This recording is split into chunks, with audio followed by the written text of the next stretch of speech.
The Republic has problems. I will never deny that. It's got corruption, gridlock, and many of the most evil Imperials like Tarkin, Ozzel, and so many others got their start in the Republic even before the Clone Wars.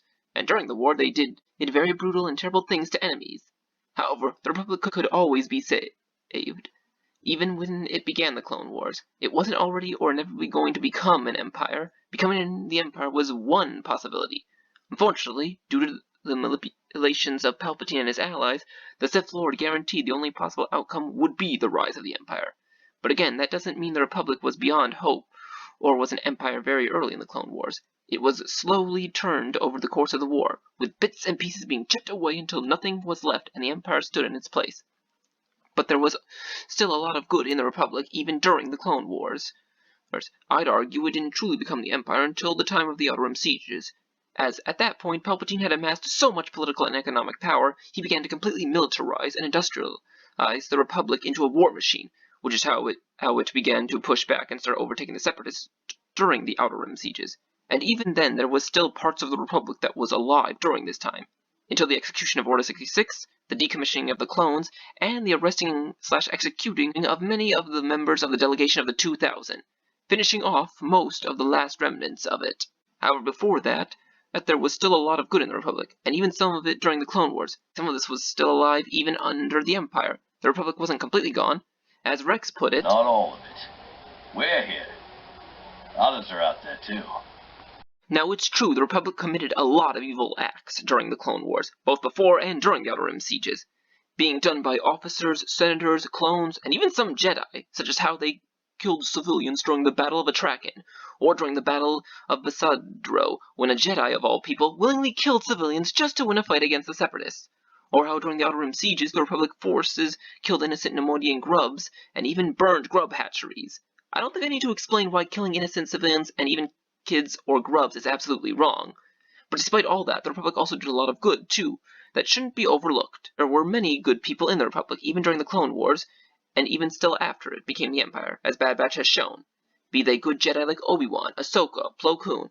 Maybe Anakin, he's a little debatable, but his friends and even himself sometimes could keep him ringed in. Good clones like Rex, Echo, Fives, Cody, and so on, and even some good senators like Padme, Bail, Mon Mothma, and Chuchi. These individuals always tried to do the right and good thing. These good Jedi and clones saved the people of Ryloth during the war. They saved the Tegrua people from the Zygerian slavers. Padme and her allies always tried to negotiate for peace to end the war, and there were a lot of them, and given them had enough to get 2,000 signatures on the petition of the 2,000.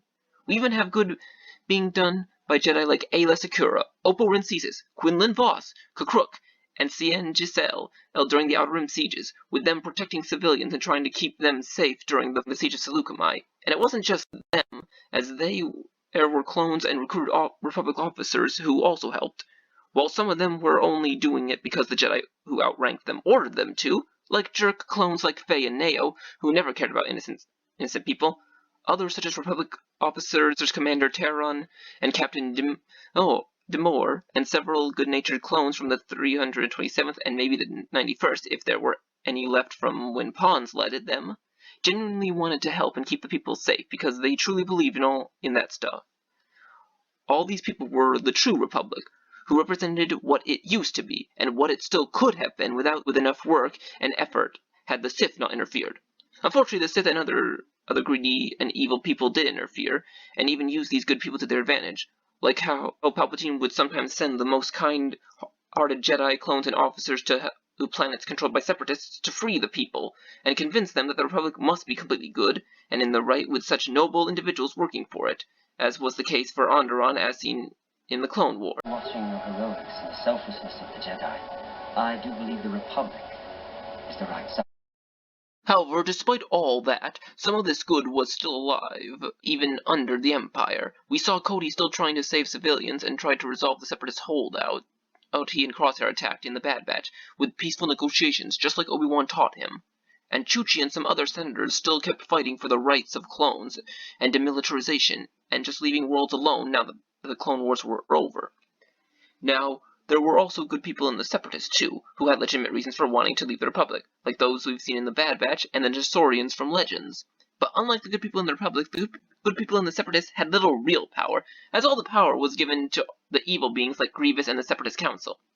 While many evil people in the Republic, like Tarkin, had a lot of power too, many of the good people in the Republic, like the good Jedi, had a lot of power and influence too, allowing them to still do good even during the Clone Wars, as it allowed them to help people rein some of the evil people in during the war to be less brutal battles, trying to fight as cleanly as possible, and even teach some of their clones to be good and decent people, as seen with the 501st, 212th, and the Wolf Pack.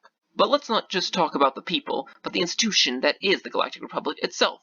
Now, while the system has its flaws, and can be exploited, as seen by all the corruption and gridlock, it was still the best system to run the galaxy, since it lasted the longest, at 25,000 years, whereas the Empire only lasted 24 years before being toppled. Again, there were problems a lot of the time with the way the Republic ran things, but there was also times when the system worked very well. One example being how they crushed the Zygerian slave operations before the Clone Wars even started.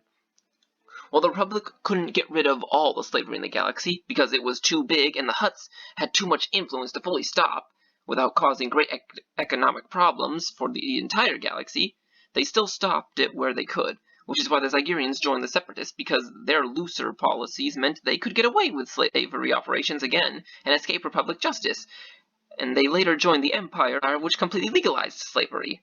The Republic may not have been able to stop it completely, but they were better at fighting slavery than the CIS or the Empire. Another example of the good of the Republic comes just after the Rusan Reformations, leading to the Golden Age of the Republic, where there was 1,000 years of mostly peace until the Clone Wars. During this time, the Republic military was disbanded, and its assets were divided up equally between all the planetary security forces, allowing them all to be well equipped to handle and protect their planets and people in their own way. Plus, they had a small task force, the Judicials, which included the Jedi, that could act decently quickly to problems and aid BSFs when they couldn't handle things. While sadly this didn't last forever because of many factors, economic disparity between the core and the rim, causing some worlds being unable to fund and supply their PSFs properly, or just worlds like Naboo that, despite their decent wealth, didn't expand their military because they didn't want to do so because their planetary neighbors might think they were trying to expand their control of their sector of the galaxy. Even worlds that didn't have qualms with being seen as militarists, like Eriadu, couldn't expand their PSFs as much as they wanted because the Republic regulations that, similar to the views of the Naboo people, were in place to prevent one sector or planet from growing their military too much so they could then bully and control their part of the galaxy, instead of following the laws and rights of innocent people. Of course, there were ways around these regulations. During the Stark Hyperspace Wars in 44 BUI, Randolph Tarkin got around the regulations by contracting independent companies to build him reinforcement fleets to make his PSF bigger than it was legally allowed to be. Or how corporations like the Trade Federation petitioned the Senate to allow them to increase the size of their military on the grounds of protecting themselves because their ships would constantly be attacked by pirates. Some legitimate and others just allies of the Sith attacking them so they could plead to the Senate to expand their military for the eventual Clone Wars. Regardless of why a PSF was under-equipped to deal with threats, eventually many of them were, which caused the Outer Rim and even parts of the Mid-Rim to be plagued by pirates and the like. And despite the best efforts of the Judicials and the Jedi, there simply weren't enough of them to protect the entire galaxy. They were spread too thin. This was also why many wanted to bring back the Republic military, while some were doing it for greedy reasons, wanting to use the military to continue to exploit the people for their own personal interests. Others, like Captain Panaka from Episode 1, simply wanted a military so the overtaxed PSFs, Judicials, and Jedi could finally get enough backup to properly patrol and defend the entire galaxy. He saw firsthand what not having enough resources to allocate did when Naboo was invaded by the Trade Federation. It led to them not getting help or being able to fight back at first. Ultimately, by looking at both the successes and failures caused by the Rusan Reformations, we can see how best the Republic should run things. When the Rusan Reformations first happened, things were mostly good, as everyone was equally supplied, and the people were mostly allowed to govern themselves, with just some regulations to follow to keep things peaceful for all, by not allowing people to expand their military might too much, since, as the Empire shows, too much military might can be easily abused, with the Judicials and Jedi enforcing these regulations to help keep the peace and aiding those that needed it when things got out of hand. Eventually it did fall apart, as stated before, but the Republic's core ideals, when properly followed and utilized, are the best middle ground between the views of the Empire and the Separatists, without Sith interference. The Empire is all about total control of the galaxy, forcing everyone to obey and taking away all their rights. While the Separatists, the true Separatists, not the evil ones like Grievous and the Separatist Council, despite their good intentions, their ideals for total freedom and independence can lead to problems, since everyone is completely free to do whatever they want, which some exploited during the Clone Wars, like the Trandoshans and Andoans, which used the looser structure of the CIS to commit horrible acts against the Wookiees and the Andoan free colonies, because the Republic was preventing them from doing anything bad to the Wookiees and free colonies. One of the times the Republic was actually doing its job properly. The Republic is the perfect middle ground between the two, and run effectively, as seen during the early years following the Rusin reformations. There's enough freedom to allow the people and individual sectors to govern themselves, but enough law and regulations with enough people in the judicials and Jedi to enforce these regulations to make sure no one gets carried away with their freedom and uses it as an excuse to cause trouble. There needs to be a balance between too much freedom, aka the Separatists, and too much law and order, aka the Empire. Again, this is when the Republic is working the way it should. There are flaws to the system that can and have been exploited, as seen by how the Trade Federation and others got around the regulations to expand their own military and personal armies so they could bully other worlds to do things for them in exchange for protection against pirates the Republic couldn't stop because it was overtaxed.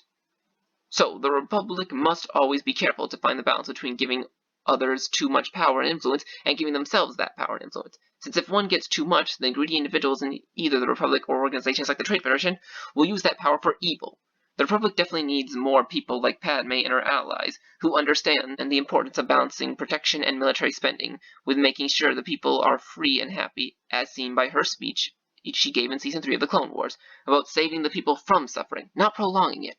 The Republic and Empire are two very different things, despite the similarities they share. That's why many still fought for and tried to restore it after the Empire rose to power, with some like Hera even being inspired by the Jedi and clones who helped and saved them during the war, because they believed in the true Republic. So overall, with all the good there in the Republic, which I think shouldn't be overlooked, I can't agree with Geetsley, despite how much I respect him. In spite of all the corruption and evil of the Republic, I still think it's got a lot of good in it that makes me continue to support it, and that it wasn't an empire very early in the Clone Wars, or even destined to inevitably become one during the course of the war. There was always a chance to save it. It would just require a lot of work and effort to make the methods like the Rusin reformations work to their fullest, because even without Palpatine, there would have been those corrupt evil ones standing in the way. But at least without Palpatine's influence, which guaranteed the Republic would fall, the good side of the Republic had a fighting chance of saving